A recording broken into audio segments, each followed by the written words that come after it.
I'm almost 2 weeks since finishing up the big race I've been training for since January 4th, which is the Western States 100. I'm wearing the race T-shirt, and like I've been doing just pre-race, I did a four-part installment of lessons from the trail, and now that I've done the race, I want to share some post-race lessons from the trail that I think are specifically relevant to startup founders, people that are working at startups. If you're running and building and growing and ramping and scaling a startup, there's so many analogies for me that I want to share as it relates to running an ultra marathon, because like truly running a startup and trying to get from zero customers, zero product, is just starting with an idea to a place where you're making a true impact for your customers.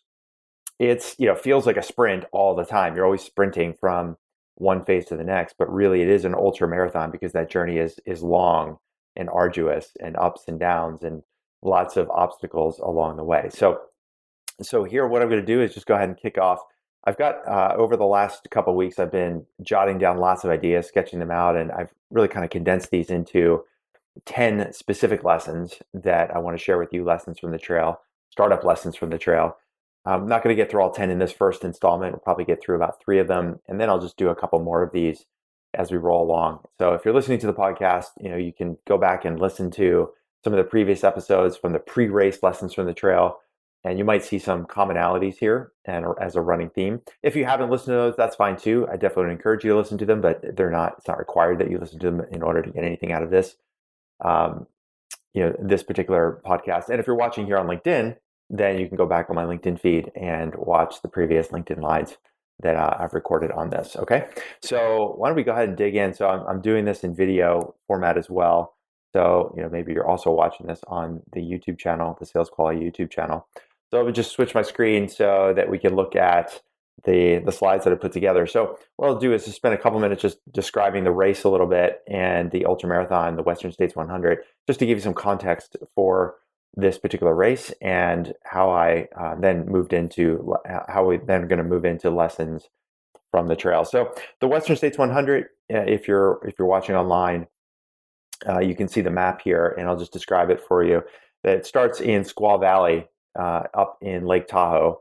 So Squaw Village, Olympic Valley, as it's now more frequently known, starts at Olympic Valley up in the Sierra Nevadas, and then works its way down through ups and downs, through the mountains, down to a place called Auburn, California, which if you're in the Bay Area and you've driven from San Francisco, all along I-80 out towards Reno up to Lake Tahoe, you know that Auburn is about kind of almost a little bit past the midway point. It's about 30 miles outside of Sacramento, California. It's in the foothills. It's an elevation of about 1,000 or 2,000 feet. So the course itself, as you can see, this elevation profile it starts over here. Let me see if I can grab my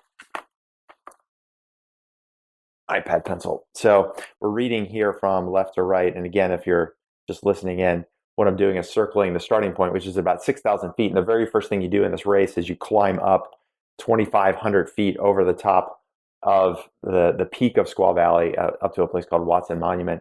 And then as you can see, the race goes down, and then there's ups and downs and ups and downs, lots of climbing involved. It's about 18,000 feet of total ascent throughout the course of the race, and then almost 23,000 feet of descent. So it's a net downhill with lots of uphill, lots of bumps along the way.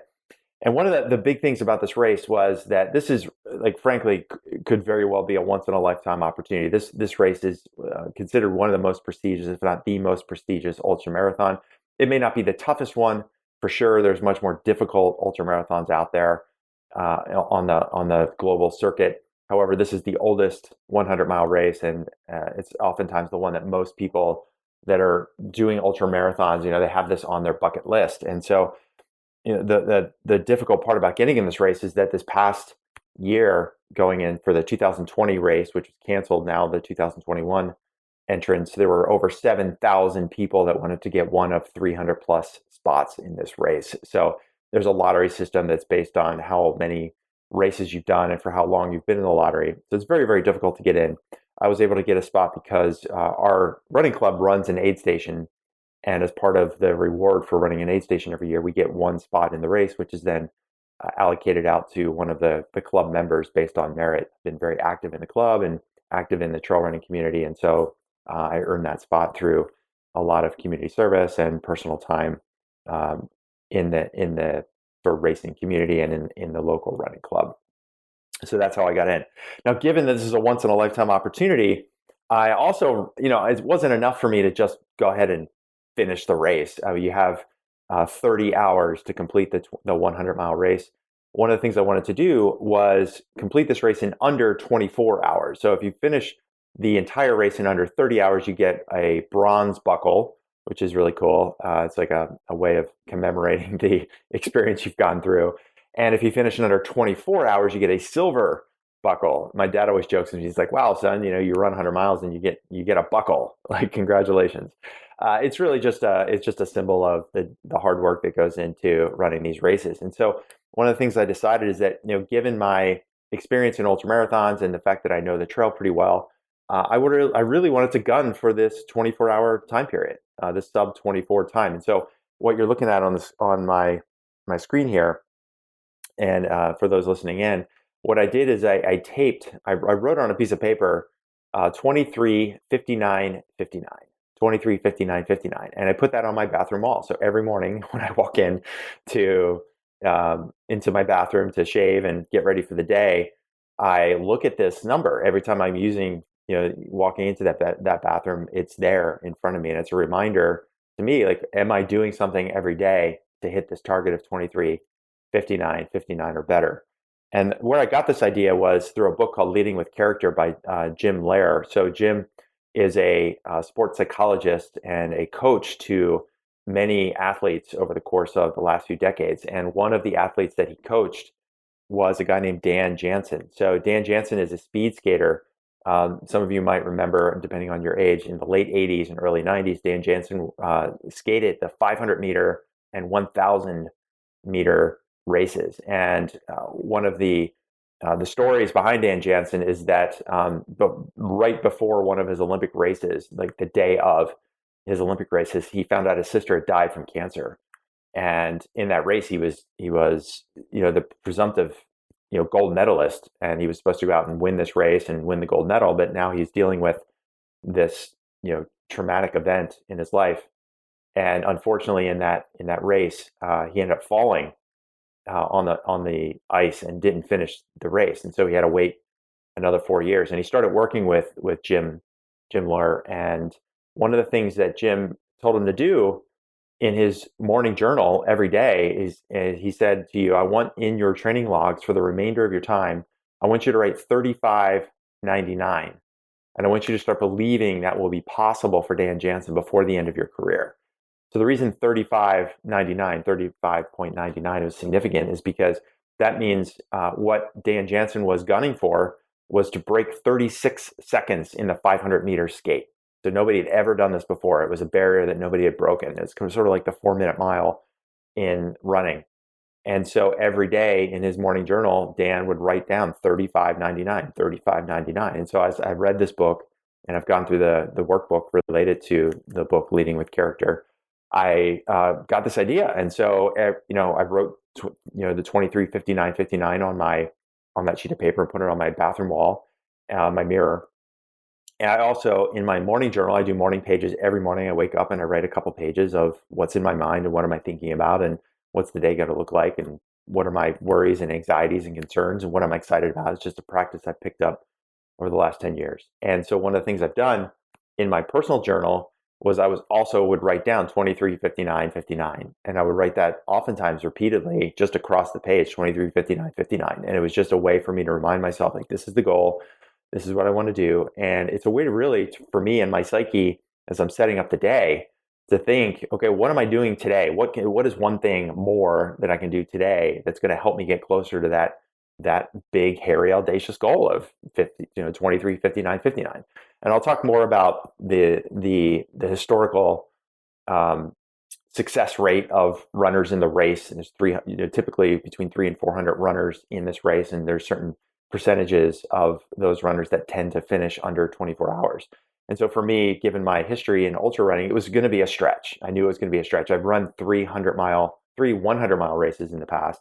Never have I finished under 24 hours, and all three of those races would be considerably easier than the Western States 100, less climbing, and certainly terrain that a better ultra runner would have certainly finished in under 24 hours.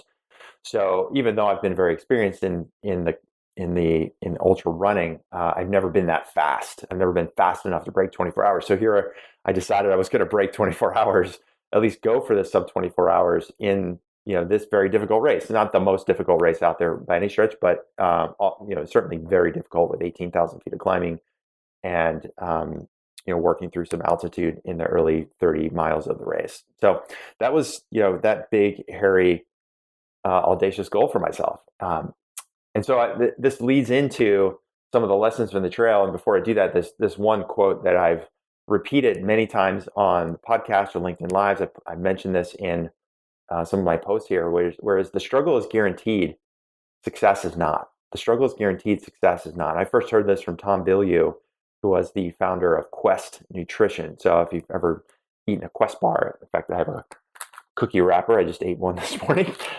Big fan of the products. It's just a low carb, high protein option that replaces some of the other nutrition bars. And so he founded this company and then sold it for a lot of money.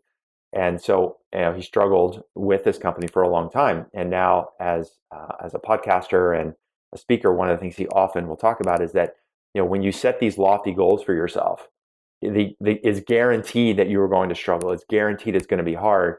And just because you struggle and just because you do the work it never means that you're going to get the success that you want. And so this, comes down to a lot of something I've talked about in the past. The journey is the joy. You need to really love the process, because the process, just because you go through it, doesn't mean that you're going to be successful. Now, there are things you can do to help stack the odds in your favor as much as possible, which I'll talk about with some of the lessons, the early lessons here, the first couple that I want to go through. But this is something that I've always remembered, and it was always part of my training, was that I needed to do the work, I needed to put in the effort, and even if I did those things, it did not mean that I was going to break this barrier. I wasn't even for sure that I could even finish the race in under 30 hours, let alone in under 24. There's hundreds of things that can go wrong in a race, which again we'll talk about more later on over the next couple of installments, that can certainly prevent any runner from finishing. There's injury. There's the weather that day, whether it's lots of snowpack on the trail or the opposite, which lots of heat, which is something we had that day. There's stomach issues that people get when you can't. Your body can't digest food and you're trying to keep calories down that you need to keep in order to keep yourself moving. I mean, those are kinds of issues that can happen. There's a whole host of things that can happen in a race like this that can prevent somebody from finishing even though they cross the starting line. And even throughout training, as I found myself last year when I was training for a fastest known time attempt, just in training, I injured my ankle pretty badly, which ended up impacting my ability to finish this FKT I was attempting. So there's all kinds of things that are going to happen when you're putting yourself out there. The struggle is guaranteed and success is not. So that was really a foundation for the way I was thinking about all of the work that was going into this race and hitting this big, hairy, audacious goal of a sub 24 time. So let's talk about some of the lessons. So the very first lesson for me, lesson from the trail, is when you're going to be tackling something big, and you can start to think about yourself, and if you haven't already, as a startup founder, thinking about what it's going to take to reach the impact, to make the impact that you want to make in your market for your customers with your company. One of the first lessons for me has always been to find experts. We cannot go along on this journey on our own. It's just, there's too many other people that we can lean on and learn from over the years. And so for me, over the last year or so, I've been kind of interviewing in a way, or listening to experts out there in the ultra running community. Those include my circle of friends of mine that are more experienced than me in ultra running. And it also includes listening to podcasts and reading books from different ultra runners that have, won races and have certainly had a lot of success in ultra running. And so for me, the person that I found as being my go-to expert in preparing for this race is a guy that's is known affectionately as Bronco Billy. His name is Jeff Browning. So Jeff is, I hired Jeff as a coach to coach me in this race because I knew, I've trained for these races before. I've worked with coaches in the past. I've never worked with a specific ultra marathon coach. I've worked with CrossFit training coaches. I've worked with endurance racing coaches when I was doing Ironmans, but I've never worked with a running coach and specifically an ultra marathon coach. And so I've listened to Jeff on some podcast interviews that he's done over the years, and I just really appreciated his approach to all aspects of how to prepare for ultra running, everything from diet and nutrition. He follows a low carb, high fat, ketogenic approach, paleo approach to diet. His training methodologies, lots of high intensity along with just hitting the trail for some miles. Doing some strength training is something that I've always prescribed to. So there's a lot of affinity. He's also 49 years old, so I'm 47. He's got kids at home, so he's balancing a lot of the things that I'm balancing. So just listening to him and reading about him and his approach, just I could feel like, okay, this person seems like the kind of person that would be a great expert for me to work on. Not only that, if you look at some of his history in the sport, and I'm showing his essentially his resume, everything from a 4-time top 10 finisher in this race at Western States, 4 straight years from 2016 to 2019. He's also won the Hard Rock 100 in 2018, which may possibly be the toughest ultra marathon. So in 2018, he ran the Western States 100, came in the top 10, and then 3 weeks later, he won the Hard Rock 100. In previous years, in 2016, he ran the Western States 100, came in first, then ran the Hard Rock 100, and he set what's called the double record, which is the fastest combined time in both of those races, because the turnaround of doing two of these monster races in less than 3 weeks is really incredible. So he's just got a huge resume. So he's very experienced. He's also done races that I've done, obviously much faster than me. He's done the Zion 100 a couple times, and he's won it twice. I've done that race. He's won the Tarawera 100 in 2019. I did that race in 2020. So there's just a lot of overlap. And obviously he's very well experienced. And not only is he a great runner, but as a coach, he's coaching people like me every single day. And so he's got his endurance coaching program, and he works with close to 100 athletes, some of which are people who have won major events. A guy named Michael McKnight, who's won the Tahoe 200 race, a race that I've done. Michael McKnight is also a person who recently ran a 100-mile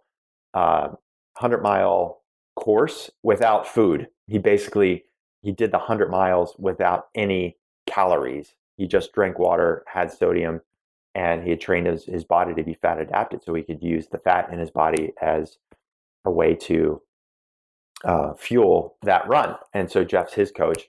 Jeff also coaches other pro athletes like himself. So he's just not only a great athlete himself, but he's been able to transfer the knowledge that he's accrued on his own to be able to coach people like me every single day. And so finding that as an expert allowed me to really push myself in training. He really pushed me in ways I never thought were possible. And in fact, one of the weeks in training that we put together, I ended up running 95.7 miles in a single week, which is more than almost double what I would consider a long week for me. In my past training, doing 40 or 50 miles in a week felt like a lot of miles to me because of the way I was training.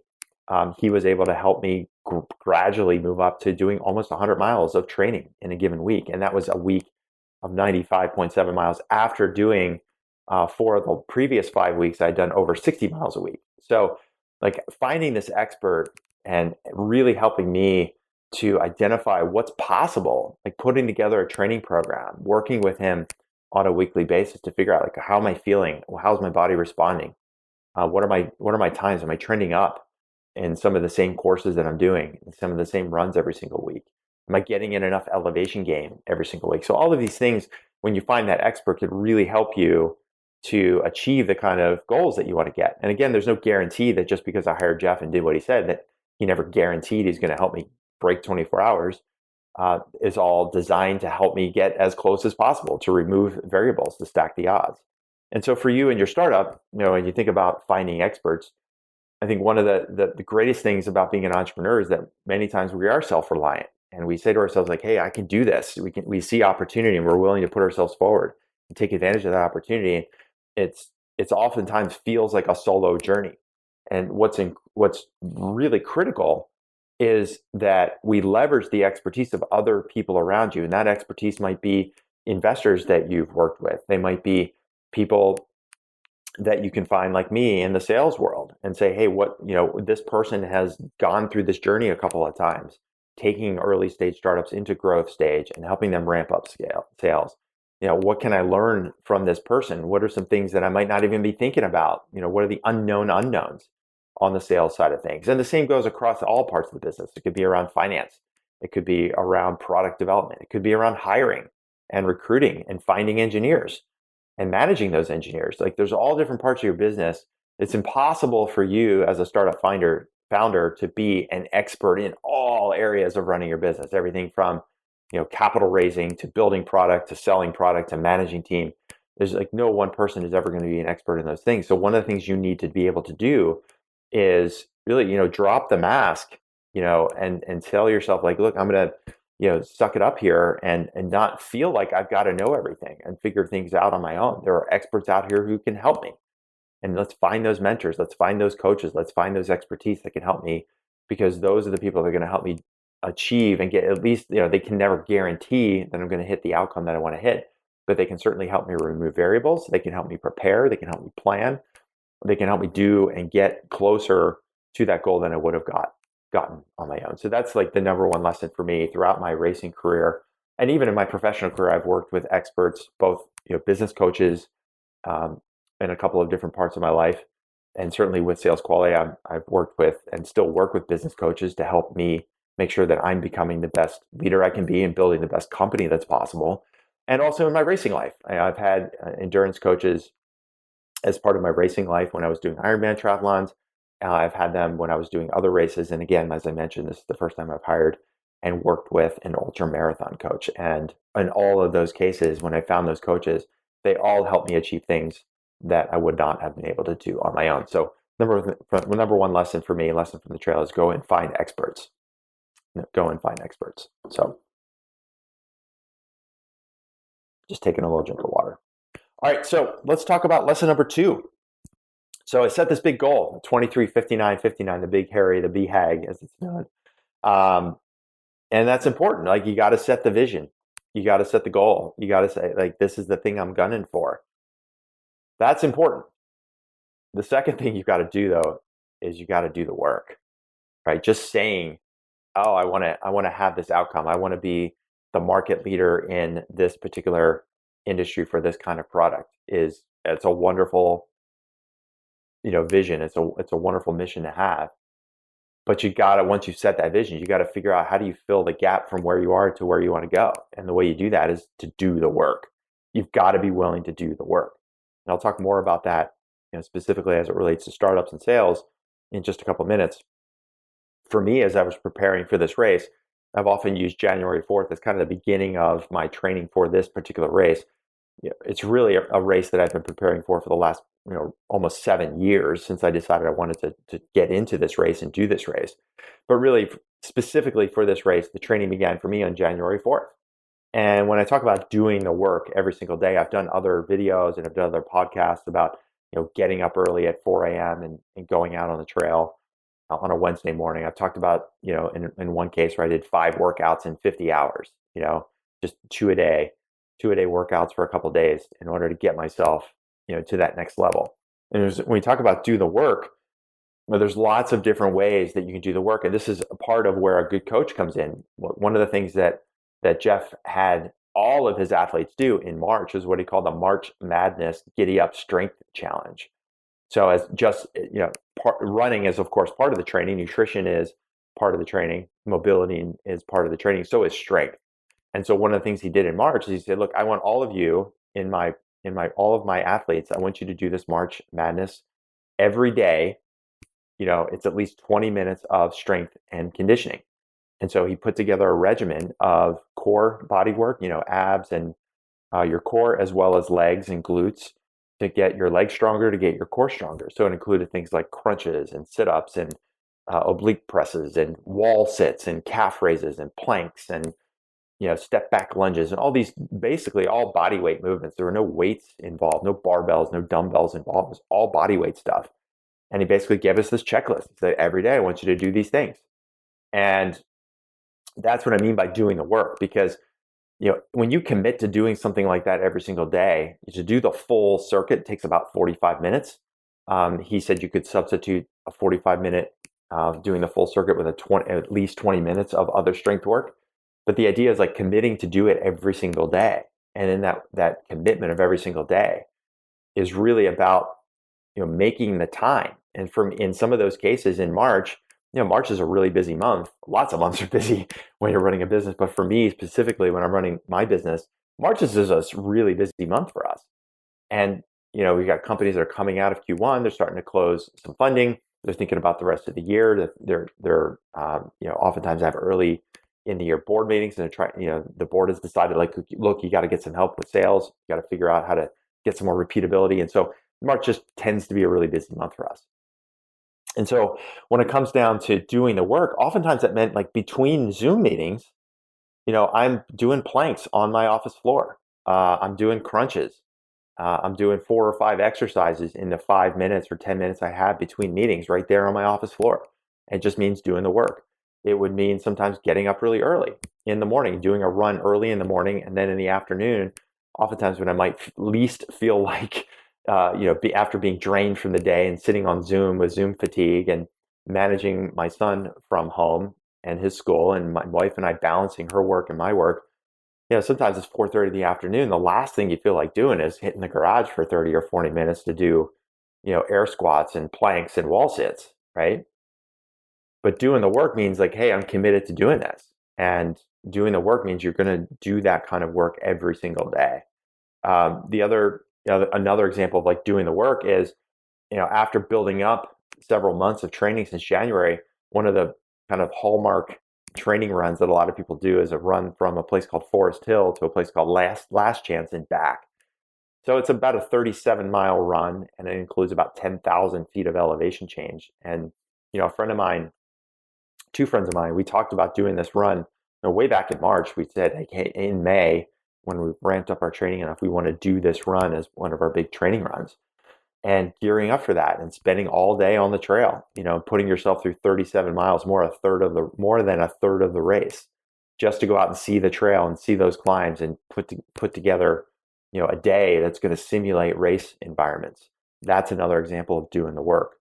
A third example of doing the work is, if you're looking at this on the screen, one of the things you can see on the right-hand side is weekly vertical. So one of the things Jeff asked me to do going into May, he's like, I want you to do 10,000 feet of climbing every week. I want you to get at least 10,000 feet of vertical, 10 to 12,000 feet of vertical. And so I started tracking that. And as you can see here, for 4 out of 5 weeks, I hit 11,000, 11,700, 12,700. Eventually, took a short break, and in my training in order to kind of recover. Then the following week, coming back and hitting 11,500 feet, and then scaling back a little bit. And then the next week after that was, which you can't see here, was actually 13,000. So again, like doing the work. It sucks. You got to go out and you're just doing climbs. That's what we mean by doing the work.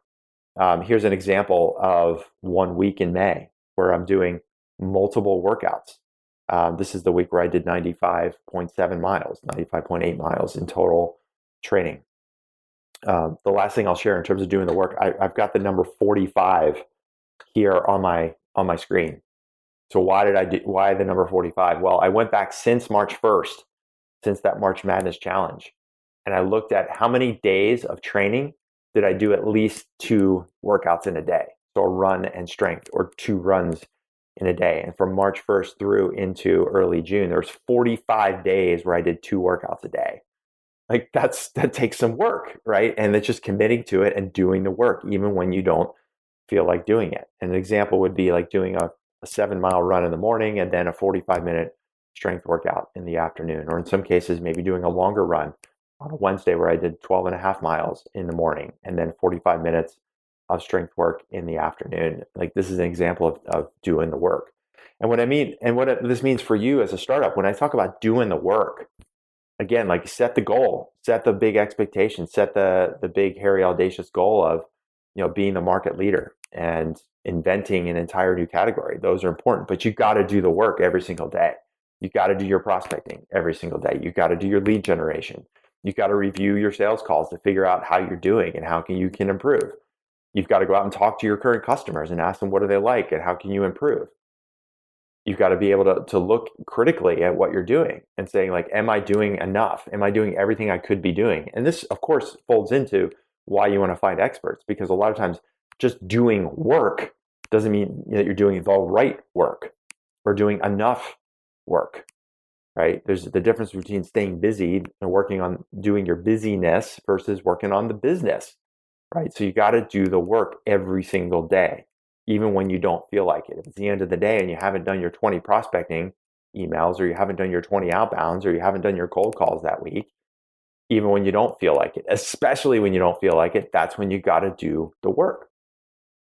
And if you don't do the work, it doesn't matter how big and grandiose your plans are and how much you could like to talk about the outcome you want to get to. If you don't do the work, you're just not going to get there. And again, remember, the struggle is guaranteed. Success is not. Just because you do the work doesn't mean you're going to get to that outcome, but it's a necessary condition to do the work. It's just not sufficient condition to get to where you want to go. So that was lesson number 2. So lesson number 3 from the trail, and then we'll call it a day today. I wrote down prepare, plan, visualize. Prepare, plan, visualize. So what exactly does that mean? Well, going back to that race course, I've run a good chunk of this trail over the course of the last couple of years. I've run the entire course from end to end at some point, except for one short 2-mile stretch. And in my training for this particular race, I ran 93 of the 100 miles at some point throughout training. So I know the trail and I know what it looks like.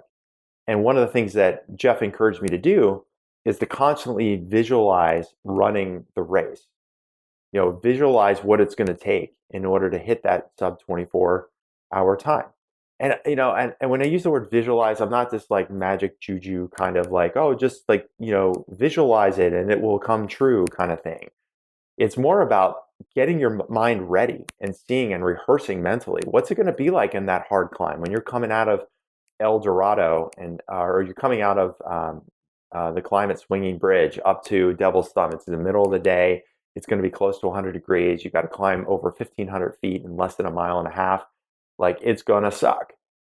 But visualizing that and knowing what that's going to feel like ahead of time, visualizing which parts of the trail might seem like they're runnable, but actually really aren't because they're really rocky or really steep, and being prepared to slow down in the areas where you can speed up. What's it going to feel like when you need to push a little bit? So visualizing that is one of the things I did almost every night, especially the last 2 months leading up to the race, is I'd go to bed at night and I would just imagine myself running these different sections of the trail. And what was that going to be like? What were my times going to be? What was my pace going to be? What was I going to feel like? Because you've got to, every day you've got to feel what it's going to be like to do the work and execute on the plan that you're going to build. And so when you look at this, this race course, the ups and downs, there's going to be parts that are fast and parts that are slow.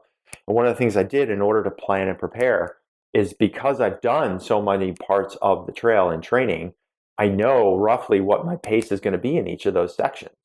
And so what you see on your screen here, and I'll describe it for people listening in, this is a pace, what I call a pace card. So on the left-hand side, these are all the different aid stations, and these are the times by which I'm planning to hit those different checkpoints in the race. And those are based on my training. So again, when you've done the work and you know what it's going to take and how fast or how slow each of those sections are going to take, that gives you the data to visualize and know exactly how long should it take you to get from Lion Ridge to Red Star Ridge, or how fast can you go on that downhill from Robinson down to Swinging Bridge, or how slow is it going to be when you're climbing through the canyons at Devil's Thumb and El Dorado and trying to get up to Forest Hill for the last 38 miles. They all work together, because if you haven't done the work, it's going to be hard for you to know what the race plan is going to look like. And the third thing that I did as part of my preparation is I put together a pacing and race manual. So here on my screen is just a couple screenshots from that. And that includes all of my nutrition and hydration. I wrote down, I didn't just say to myself, like, oh yeah, I'm going to drink some Tailwind and make sure I take salt and drink a lot of water. I sat down and I bullet pointed it out. This is exactly how, when I get to every aid station, I'm going to drink a half a liter of water and pop a salt pill. This is how many calories I'm going to need between each station. This is how I'm going to carry the bottles in my front loading on my backpack and have extras in my backpack in the back. For my pacers, which I'll talk about in another installment, how to pace me, like what to expect, how to stay positive with me. I'm a kind of person that responds well to positive encouragement, and I'm not the kind of person that needs a drill sergeant out there.